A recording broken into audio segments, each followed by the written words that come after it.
Hi అండి. Welcome back to our channel KK arts and cooking. ఎలా ఉన్నారు? బాగున్నారా? నేను కూడా బాగున్నానండి. ఈరోజు మన వీడియో వచ్చేసి ఎగ్ బిర్యానీ నా స్టైల్లో చూపిస్తాను. ఈ విధంగా చేయండి, మీకు వేరే కర్రీతో అయితే అవసరం ఉండదు, డైరెక్ట్గా తినేయచ్చు అనమాట. వీడియో స్కిప్ చేయకుండా చివరి వరకు చూసేయండి. బాస్మతి బియ్యాన్ని ఒక గ్లాస్ తీసుకొని శుభ్రంగా ఒక 2 సార్లు కడిగేసుకొని మంచినీళ్ళు వేసుకొని ఒక అరగంట పాటు నానబెట్టేసుకుంటున్నాను. మనకి బిర్యానీ రైస్ నానితేనే బాగుంటుందండి. ఉడికిన తర్వాత రైస్ అనేది సాఫ్ట్గా ఉంటుందండి నానబెట్టుకుంటే. చూసారు కదా, నేను ఒక 5 ఎగ్స్ అయితే తీసుకున్నాను. దానిలో కొద్దిగా ఉప్పు వేసి బాయిల్ చేసేసుకుంటున్నాను. వేరొక స్టవ్ మీద ఒక గ్లాస్ బియ్యం తీసుకున్నాను కదండి, 4 గ్లాసుల వరకు నీళ్లు తీసుకొని దానిలో రైస్కి సరిపడా ఉప్పు వేసుకుంటున్నాను. అలాగే ఒక బిర్యానీ ఆకు, కొద్దిగా కొత్తిమీర వేసుకొని వాటర్ని బాయిల్ చేసుకుంటున్నాను. ఈలోపు ఈ మసాలా దినుసుల్ని రెడీ చేసి పక్కన పెట్టేసుకోవాలి. 4 యాలకులు, 4 లవంగాలు, బిర్యానీ ఆకు, చెక్క, సోంపు, జీలకర్ర, స్టార్ ఫ్లవర్, అనాస పువ్వు రెడీ చేసి పక్కన పెట్టేసుకోవాలి. చూసారు కదా, ఎగ్స్ అనేది బాయిల్ అయిపోయాయి. వేడి నీళ్ళు వడకట్టేసుకొని మరొక్కసారి చన్నీళ్ళు పోసుకొని వీటిని కూడా తీసేస్తున్నాను. ఎగ్స్ వలవడానికి ఈ ట్రిక్ ఫాలో అవ్వండి, చాలా ఈజీగా వచ్చేస్తాయి అన్నమాట. చూసారు కదా, గిన్నెలో మూత పెట్టేసి ఇలా అటు ఇటు ఒక 2 సార్లు కదిపేసేయండి. మీరు కష్టపడి ఒలిచే పని లేకుండా ఈజీగా పొట్టు అనేది సపరేట్ అయిపోతుంది. ఆ పొట్టుని నీళ్లు పోసి ఒకసారి తీసేసుకున్నామంటే మనకి ఎగ్స్ ఈజీగా వచ్చేస్తాయి.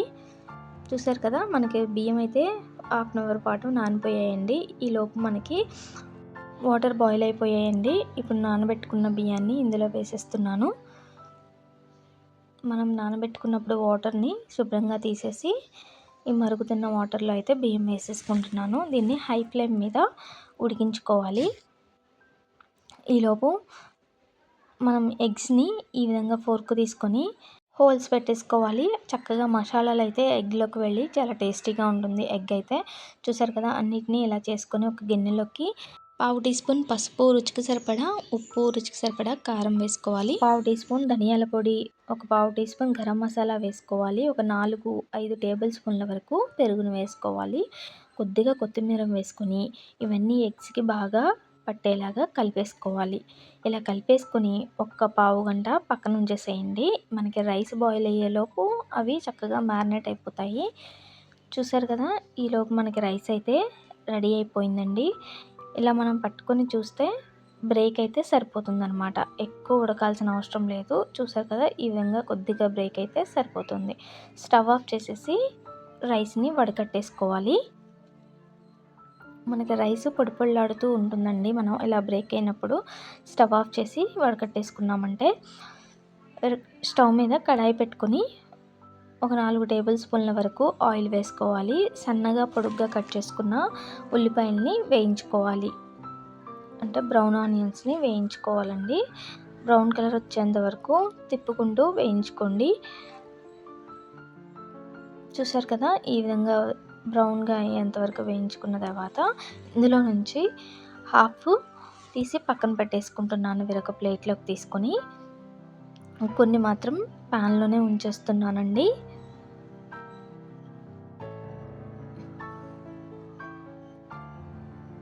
చూసారు కదా, ఇలా ఒక పక్కకి పెట్టేసుకుంటున్నాను కొన్ని.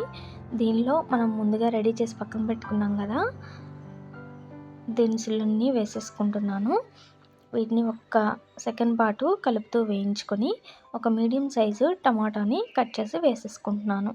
ఇప్పుడు అందులో మిగిల్చిన బ్రౌన్ ఆనియన్స్ని, టమాటాలని కొద్దిగా వేగేంత వరకు వేయించుకోవాలి. మనకి టమాటా కొద్దిగా సాఫ్ట్గా అయితే సరిపోతుందన్నమాట.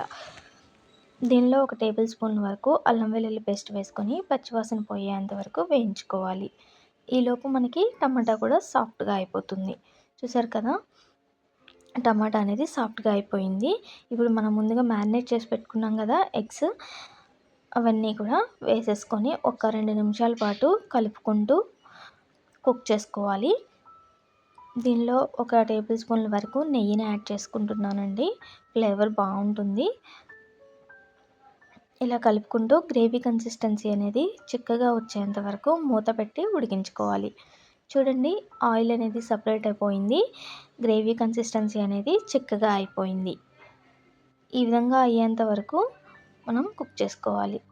ఇప్పుడు వేరొక గిన్నెని తీసుకొని గ్రేవీని అలాగే ఒక 2, 3 ఎగ్స్‌ని మన క్వాంటిటీని తగ్గట్టు తీసేసుకొని ఒక పక్కన పెట్టేసుకోవాలి.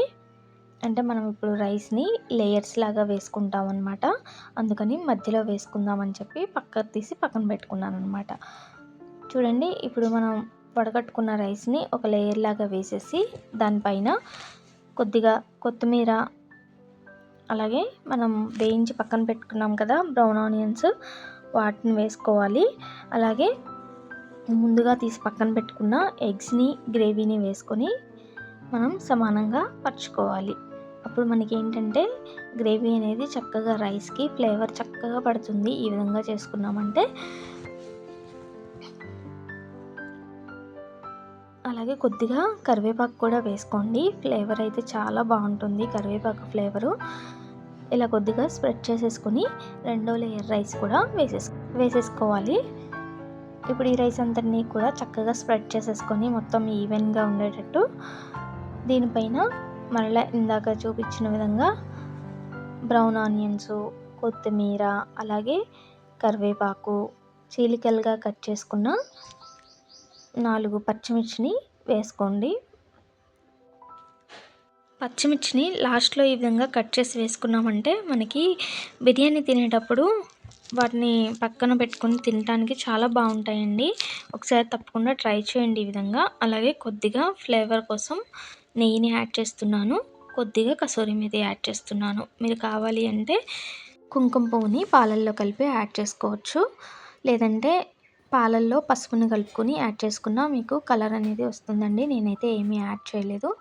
చూసారు కదా, మూత పెట్టి ఒక 10 నిమిషాలు దమ్ చేసుకున్నానంటే మనకి ఎగ్ బిర్యానీ అనేది రెడీ అయిపోయిందండి. చూడండి, మనం ఏ కలర్స్ వాడకుండా, ఎటువంటి కుంకుమ పువ్వు ఏమీ వాడకుండానే మనకి మంచి కలర్ అయితే వచ్చేస్తుంది. గ్రేవీతో చక్కగా తినేయొచ్చండి ఎగ్ బిర్యానీ. మనకి ఎటువంటి ఎక్స్ట్రా కర్రీస్ కూడా చేయాల్సిన అవసరం ఉండదు. చూసారు కదా, అంతేనండి, సింపుల్గా ఎగ్ బిర్యానీ అయితే అప్పటికప్పుడు చేసేసుకోవచ్చు. ఇదండి ఈరోజు వీడియో. నచ్చినట్లయితే లైక్ చేయండి, షేర్ చేయండి. అలాగే మన ఛానల్ని మీరు ఫస్ట్ టైం చూస్తున్నట్లయితే సబ్స్క్రైబ్ చేసుకోండి. Thank you for watching. మరో మంచి వీడియోతో మళ్ళీ కలుద్దాం.